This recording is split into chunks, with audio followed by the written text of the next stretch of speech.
போராட்டத்தில் ஈடுபட்டுள்ள ஆசிரியர்களுக்கு பணிக்கு திரும்ப இனி அவகாசம் வழங்கப்படாது என்று தமிழக அரசு தற்போது தெரிவித்திருக்கிறது. இது தொடர்பான கூடுதல் விவரங்களை நம்முடைய செய்தியாளர் கீதனிடம் கேட்கலாம். கீதன், தமிழக அரசு என்னென்ன விலக்குகளை கொடுத்திருக்கு? இனி அவகாசம் கொடுக்கப்படாது, எதற்காக இந்த அவகாசம்? அவர்கள் மீது என்ன விதமான நடவடிக்கை எடுக்கப்பட இருக்கிறது? தொடர்ந்து கிட்டத்தட்ட 8வது நாளாக தற்பொழுது அரசு ஊழியர்கள் மற்றும் ஆசிரியர்களுடைய ஜாக்டோஜியோ அமைப்பினருடைய அந்த போராட்டமானது நடைபெற்று வருகின்றது. இந்த நிலையில்தான் ஆசிரியர்கள் தற்போது தேர்வு தேர்வு நெருங்கிக் கொண்டிருக்கக்கூடிய வேளையில் ஆசிரியர்கள் போராட்டத்தை கைவிட்டு பணியில் சேர வேண்டும் என்று தமிழக பள்ளிக்கல்வித்துறை தொடர்ந்து ஆசிரியர்களுக்கு வலியுறுத்தி வந்தது. இதன் தொடர்ச்சியாக பல்வேறு நடவடிக்கைகளை பள்ளிக்கல்வித்துறையானது எடுத்து வந்தது. அதாவது அவர் பணியில் சேர வேண்டும், பணியில் சேர குறிப்பிட்ட, அதாவது 28ஆம் தேதிக்குள் அனைவரும் பணியில் சேர வேண்டும் என்று தெரிவித்திருந்தார்கள்.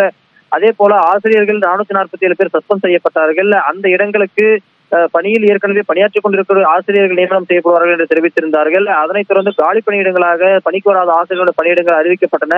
இந்த நிலையில் தான் 28ஆம் தேதிக்குள் அவர்கள் பணியில் சேர வேண்டும் என்று அறிவிக்கப்பட்டது. அதனைத் தொடர்ந்து அந்த அவகாசமானது நேற்று காலை 9 மணி வரை நீட்டிக்கப்பட்டது.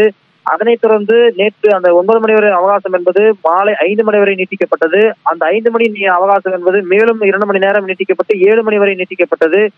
மாவட்ட முதன்மை கல்வி அலுவலர்கள் மற்றும் மாவட்ட கல்வி அலுவலர்களிடம் பணியில் வராமல் போராட்டத்தில் ஈடுபட்டிருக்கக்கூடிய ஆசிரியர்கள் அவர்கள் பணிக்கு வருவதாக தெரிவித்தால் அவர்கள் மீது துறை ரீதியான நடவடிக்கைகள் எடுக்கப்படாது என்று அறிவித்திருந்த வேளையில்தான் அந்த அவகாசமானது நேற்று மாலையோடு முடிவடைந்தது.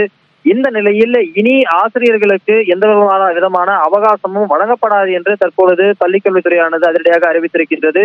ஏனென்றால் போதிய அளவிற்கு அவகாசம் வழங்கிவிட்டதாகவும் இனியும் காலம் தாழ்த்தாமல் 17B பிரிவின் கீழ் போராட்டத்தில் ஈடுபட்டு அந்த பணி நடவடிக்கைக்கு ஆளாக இருப்பவர்கள் மீது விளக்கம் கேட்டு நோட்டீஸ் அனுப்பவும் தற்பொழுது பள்ளிக்கல்வித்துறையானது முடிவு செய்திருக்கின்றது.